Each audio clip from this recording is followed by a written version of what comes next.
Hi.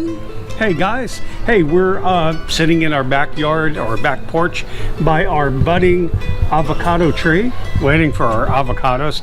And I just I found a bunch of video clips from we went to Guanajuato, a small town in Mexico, 2 years ago?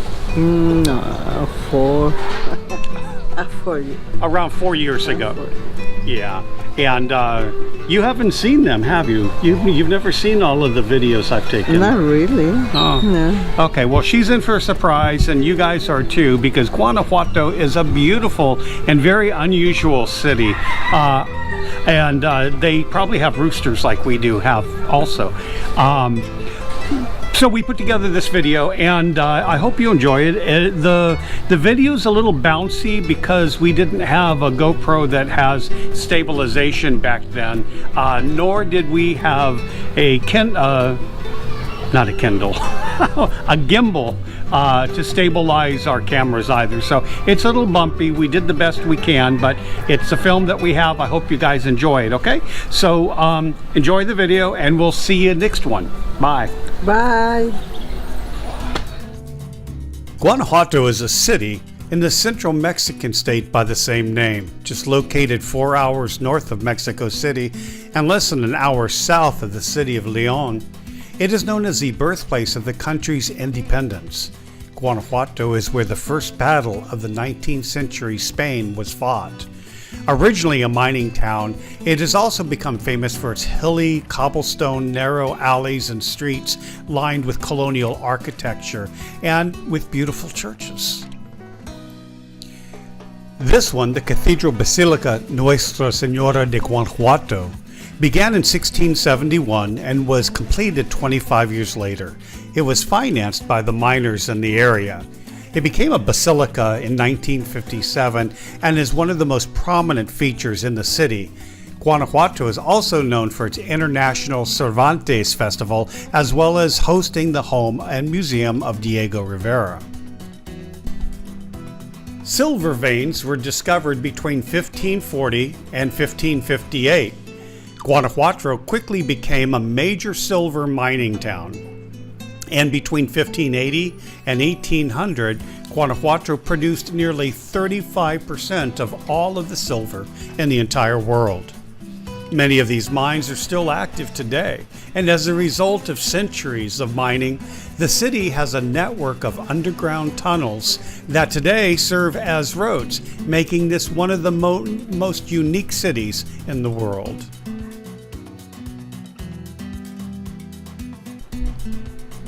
Emerging from the underground tunnels, we found ourselves winding through some of the most narrow streets that have made Guanajuato famous.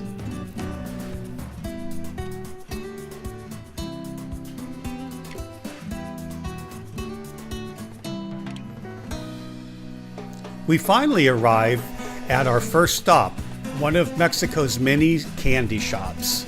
Mexicans have an insatiable sweet tooth. Mexicans love spicy things, and candy is no exception.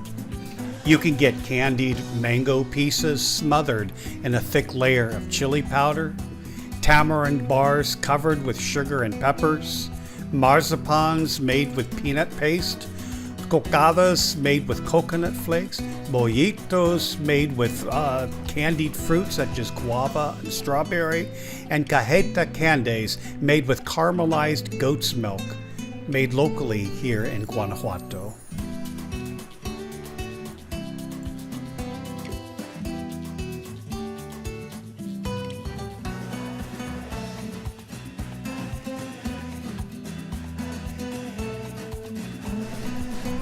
After grabbing a bag full of some sweet things to eat, some sweet and spicy things to eat, we decided to drift around some of the many town squares and markets that line Guanajuato and make it an enchanted place to walk around, see people, try different foods, look at what everybody ends up selling as their wares. Just an absolute wonderful place to walk around and just enjoy the local culture. And finally, as we walked through the streets, we made our way up through to the center of town where we found a real treat. We were able to sit down on the steps of a major building downtown and watch some mariachis play.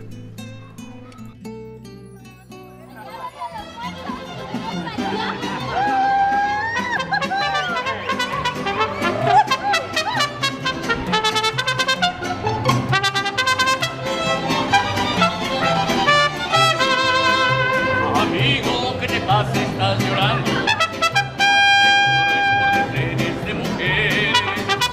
No hay golpe más mortal para los hombres que el llanto y el desprecio de sus seres. Amigo, voy a darte un buen consejo. Si quieres disfrutar de sus placeres, con siglos, pistolas y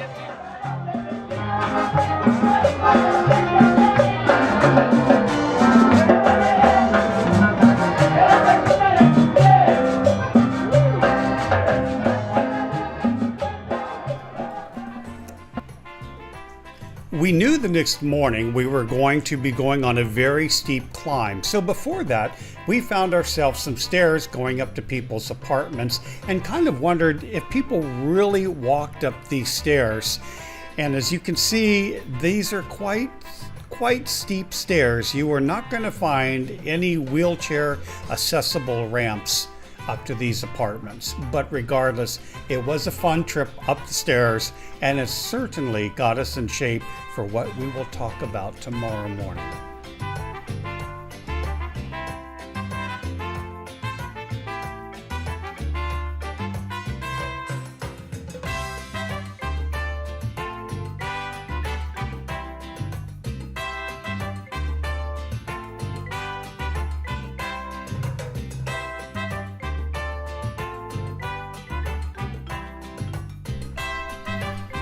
So the very next morning, bright and early, Marvy and I put on our hiking shoes and were determined to get to the top of that hill to see that statue of El Pipila.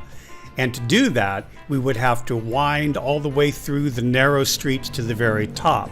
I will tell you more about El Pipila in a couple minutes, but until then, why don't you come and join us as we walk through the streets?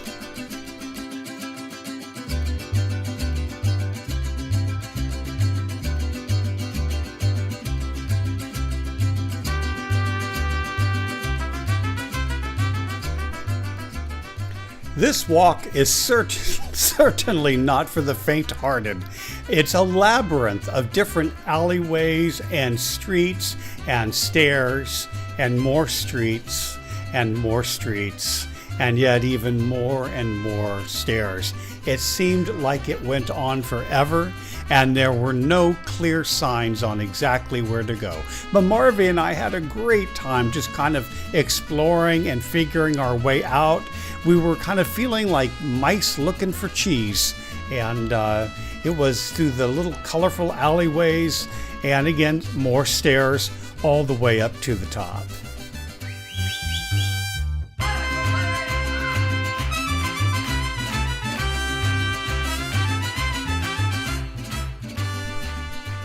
El Pipila is a nickname of a local hero in Guanajuato during the start of the Mexican War of Independence in 1810.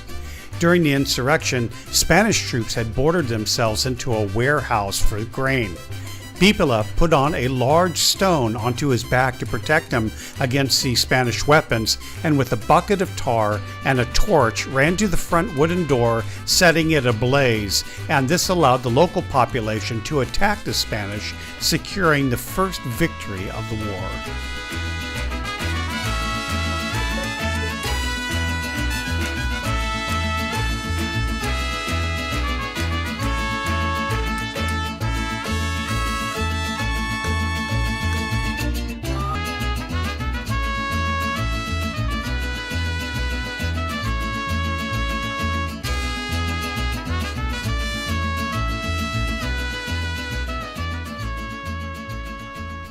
And for Marvy and I, we have just won our own victory. We have climbed the steep stairwells and streets to get to the very top and enjoy sunrise over the beautiful Guanajuato.